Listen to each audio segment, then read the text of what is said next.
Il existe des péchés que les gens commettent chaque jour, sans se douter qu'ils attirent sur eux la colère divine, sans avertissement, sans signe apparent. Voici les 3 péchés les plus dangereux. Le premier péché est une maladie silencieuse du cœur, l'orgueil.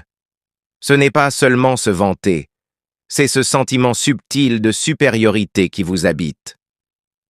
Le premier péché n'est pas celui qu'on commet avec les mains ou la langue, c'est celui qui naît dans l'ombre du cœur. Un poison si subtil qu'on peut l'arroser en croyant arroser sa foi. L'orgueil n'est pas seulement se vanter, c'est bien plus insidieux. C'est ce refus intérieur d'accepter la vérité venant de quelqu'un qu'on considère inférieur. Ce sentiment de supériorité quand vous voyez les défauts des autres, cette satisfaction secrète quand vous vous comparez favorablement, ce rejet des conseils sous prétexte que vous savez mieux, al-kibriya'u, ridai wal-azhamatu izari, faman naza'ani fi wahidin, minhuma qadaftuhu fi jahannam. La grandeur est mon vêtement, la majesté est mon manteau. Quiconque me les dispute, je le précipiterai en enfer. Exemple, regardez son histoire et tremblez. Iblis n'était pas un ignorant. Il connaissait Allah subhanahu wa ta'ala mieux que nous tous. Il l'adorait depuis des millénaires. Il est dit dans la sourate Sad, versets 75 à 76.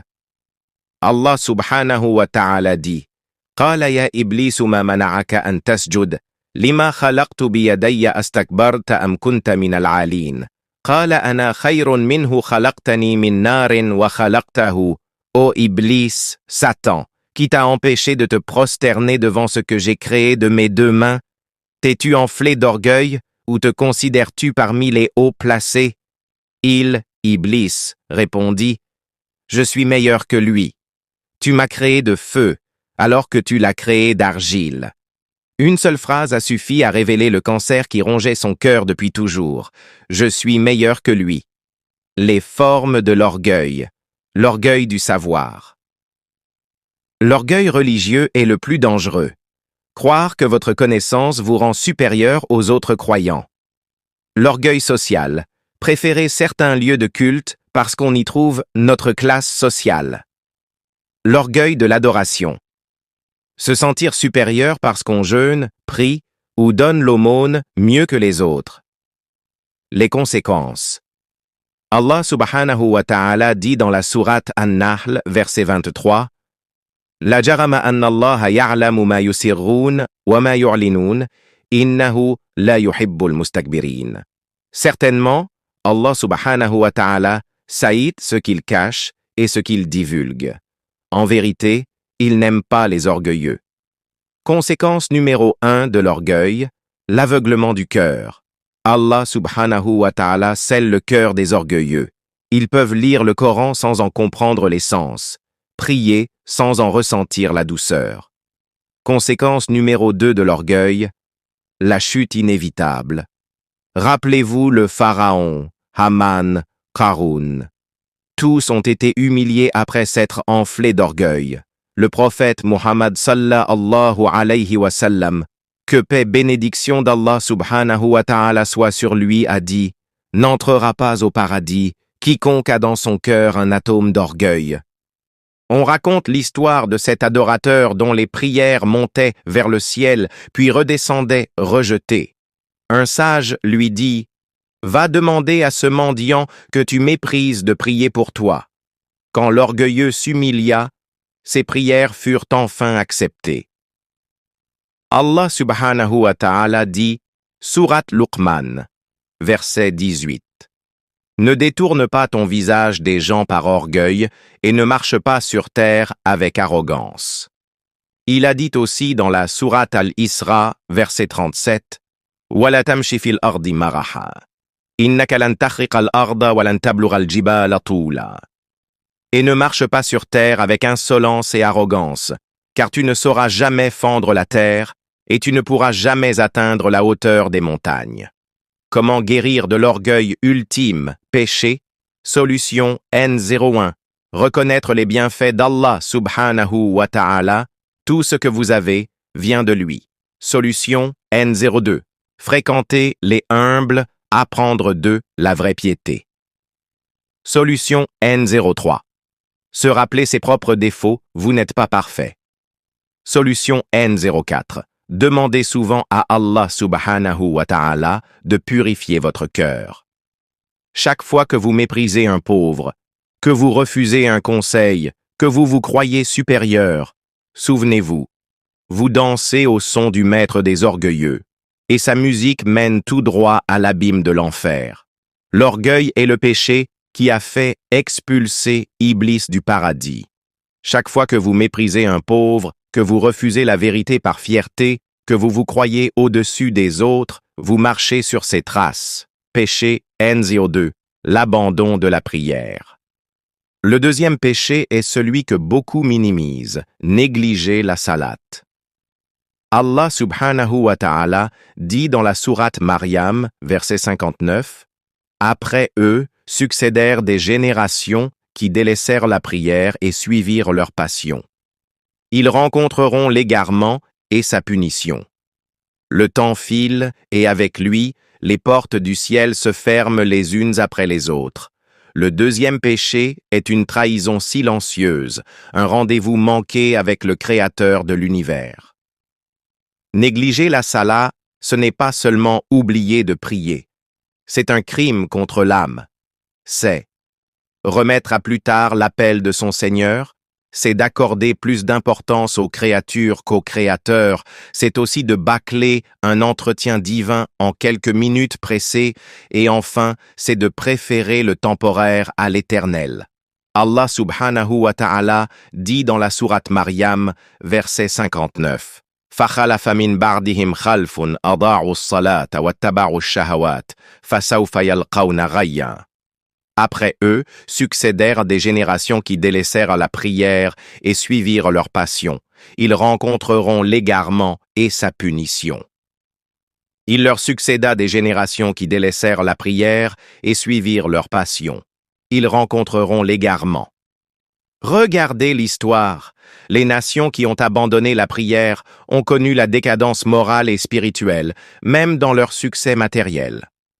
Le prophète Mohammed sallallahu alayhi wa sallam a averti.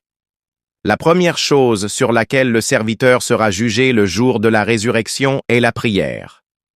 Si elle est acceptée, tout le reste de ses œuvres sera accepté. Si elle est rejetée, tout le reste sera rejeté. Inna awwala ma yuhasabu bihi al-abdu yawm al-qiyamati min amalihi salatuhu.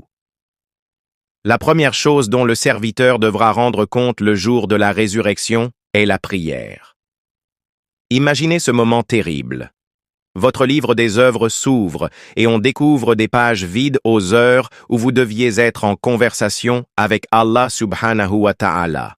Les formes subtiles de l'abandon de la prière. N01. La prière mécanique, prier sans présence du cœur, comme un robot qui accomplit des gestes vides, c'est une forme d'abandon. N02. La prière retardée, retarder la prière sans excuse valable, lui préférer les affaires mondaines, c'est mépriser l'ordre divin. N03. La prière abandonnée. Abandonner complètement la prière, c'est comme couper le cordon ombilical qui vous relie à votre Créateur. Sourate Al-Ma'un, versets 4 à 5. Fawailun lil musallin, alladina hum an salatihim sahun. Malheur donc à ceux qui prient tout en négligeant leur prière. Sourate Al-Ankabut, verset 45. Inna salata tanha anil fahsha'i wal munkar. Certes, la prière préserve de la turpitude et du blâmable. Quand la prière tombe, les barrières morales s'effondrent. C'est le début de la descente aux enfers. On raconte l'histoire de ce commerçant qui disait « Je prierai quand j'aurai le temps ». Un jour, son magasin brûla avec toutes ses marchandises. Il comprit trop tard qu'il avait perdu l'essentiel en poursuivant l'éphémère. Al-ahdu alladhi baynana wa baynahumus salatu, faman tarakaha faqad kafara. Le pacte qui nous lie à eux, les mécréants, est la prière. Quiconque l'abandonne a mécru. L'abandon de la prière n'est pas un simple péché, C'est une frontière entre la foi et la mécréance. Le châtiment silencieux. Le pire châtiment d'Allah subhanahu wa ta'ala peut vous donner richesse, santé et succès dans ce monde, tout en vous ayant abandonné à vous-même. Votre cœur devient incapable de goûter la douceur de la foi, vos oreilles se ferment au rappel. Allah subhanahu wa ta'ala dit dans la sourate At-Tawbah, 9 verset 54, وَمَا مَنَعَهُمْ أَن تُقْبَلَ مِنْهُمْ نَفَقَاتُهُمْ إِلَّا أَنَّهُمْ كَفَرُوا بِاللَّهِ وَرَسُولِهِ. Rien n'empêche que leurs dons ne soient agréés, si ce n'est qu'ils ont mécru en Allah subhanahu wa ta'ala et en son messeur. Il n'est pas trop tard. Chaque nouvelle prière est une chance de recommencer. Chaque prosternation est une occasion de recoudre ce lien brisé. Solution 1. Commencez par une prière, puis 2. Reprenez progressivement. Solution 2. Trouvez un compagnon qui vous rappellera les prières. Solution 3. Implorez Allah subhanahu wa ta'ala de vous aider à être constant. La prière est l'oxygène de l'âme. Sans elle, votre foi s'étouffe et meurt à petit feu. Ne laissez pas votre âme mourir d'asphyxie. Allah peut vous donner richesse et santé tout en vous ayant abandonné à votre sort. Le pire châtiment est celui où vous prospérez tout en vous rapprochant de l'enfer. Péché 3. La médisance et la calomnie. Le troisième péché semble anodin, la médisance. Pourtant, le Coran le compare à un acte de cannibalisme. Le troisième péché est une arme de destruction massive qui tue les cœurs et assassine les réputations. Une maladie qui se propage dans l'ombre et dont peu mesurent la gravité, selon le messager d'Allah subhanahu wa ta'ala, le prophète Muhammad sallallahu alayhi wa sallam définit la médisance avec une précision qui glace le sang. La médisance, c'est évoquer ton frère d'une manière qu'il détesterait. On lui demanda « Et si ce que je dis est vrai ?» Il répondit « Si c'est vrai, tu as médit de lui. Si c'est faux, tu as calomnié. » Les formes de la médisance. 1. Les conseils empoisonnés. Je te dis ça pour ton bien, mais celui-ci a dit ceci sur toi. 2. Les plaintes déguisées. Ce n'est pas pour me plaindre, mais mon collègue a fait ceci ou a dit cela. 3. Les regards complices et les sous-entendus. 4. Les messages vocaux qui voyagent de groupe en groupe, c'est l'exemple des personnes qui passent leur temps à raconter des choses infondées sur l'autre et les publient dans tout le quartier. Allah subhanahu wa ta'ala dit dans la sourate Al-Hujurat, verset 12, « Wala yaghtab ba'dukum ba'dan » Ayuhibbu ahadukum an yakula lahma akhihi maitan. Ne vous espionnez pas et ne médisez pas les uns des autres. L'un de vous aimerait-il manger la chair de son frère mort? Allah subhanahu wa ta'ala ne compare pas la médisance à un simple péché. Il la compare au cannibalisme. Car médire, c'est dévorer l'honneur de son frère, déchirer sa réputation, se nourrir de sa dignité. Les conséquences terrifiantes dans l'au-delà du médisance. Le prophète Muhammad sallallahu alayhi wa sallam nous a décrit la scène finale. Au jour de la résurrection, on amènera un homme et on lui dira « Donne tes bonnes actions à un tel ». Il dira « Ô Seigneur, mes bonnes actions », on lui répondra « Comme tu as pris de ces bonnes actions dans l'au-delà en le calomniant ». At-ta'ifu yanalu sahibahu. Le calomniateur n'atteint jamais celui qu'il calomnie sans retomber lui-même dans le péché. Imaginez ce moment d'horreur, voir toutes vos prières, vos jeûnes, vos aumônes partir vers ceux que vous avez blessés par vos paroles. Exemple d'histoire. Histoire 1. La femme qui jeûnait et priait. On raconte qu'une femme jeûnait la journée et priait la nuit, mais blessait ses voisins par sa langue. Le prophète Muhammad sallallahu alayhi wa sallam dit « Elle est en enfer ». Ses œuvres étaient vaines à cause de sa langue. Histoire 2. Les deux frères. L'un construisait son paradis par ses prières, l'autre creusait sa tombe par ses paroles. Sourate Al-Qalam, versets 10 à 13. « Wala tuti kulla hallafin mahin, hammazin masha'in binamim » N'obéis à aucun grand jureur méprisable, grand calomniateur, grand colporteur de médisance. Sourate Al-Humaza, verset 1. Wailun likuli umazatin lumaza. Malheur à tout calomniateur médisant. Chaque parole est enregistrée. Chaque médisance est notée. Chaque calomnie pèse dans la balance. Comment se repentir? Comment réparer? Solution 1. Demander pardon à Allah et à la personne calomniée. Solution 2. Faire des doigts pour ceux qu'on a blessés. Solution 3. Remplacer la médisance par l'évocation d'Allah subhanahu wa ta'ala. Solution 4. Fuir les assemblées où on médit. Sourate Al-Furqan, verset 70. Illa man taba wa amana wa amila amalan salihan faulaika yubaddilullahu sayyi'atihim hasanat. Sauf celui qui se repent, croit et accomplit une bonne œuvre. Cela, Allah subhanahu wa ta'ala changera leurs mauvaises actions en bonnes. Votre langue peut être votre meilleur allié ou votre pire ennemi. Elle peut vous élever au rang des pieux ou vous précipiter dans les abîmes. Chaque mot est un choix entre le paradis et l'enfer. Man kana yu'minu billahi wal yawmil akhiri falyaqul khayran aw liyasmut.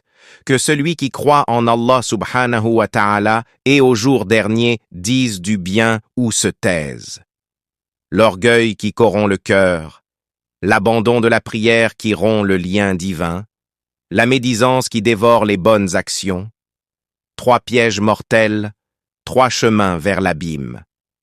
Mais il est un 4e chemin, celui du retour, du repentir, de la purification. Il est dit dans la sourate Az-Zumar, verset 53, « Qul ya ibadiya alladina asrafu, ala anfusihim la taqnatu min rahmatillah. » 10. Ô mes serviteurs qui avez commis des excès à votre propre détriment, ne désespérez pas de la miséricorde d'Allah. Le temps du silence est terminé. Maintenant est le temps du repentir, de la réforme, du retour vers celui dont la miséricorde embrasse toutes choses, avant que le silence ne soit brisé par un châtiment dont nul ne pourra vous sauver. Qu'Allah subhanahu wa ta'ala nous préserve du feu de l'enfer et nous compte parmi les habitants de sa miséricorde. Amin. Barakallahu fakum. Assalamu alaikum wa rahmatullahi wa barakatuh.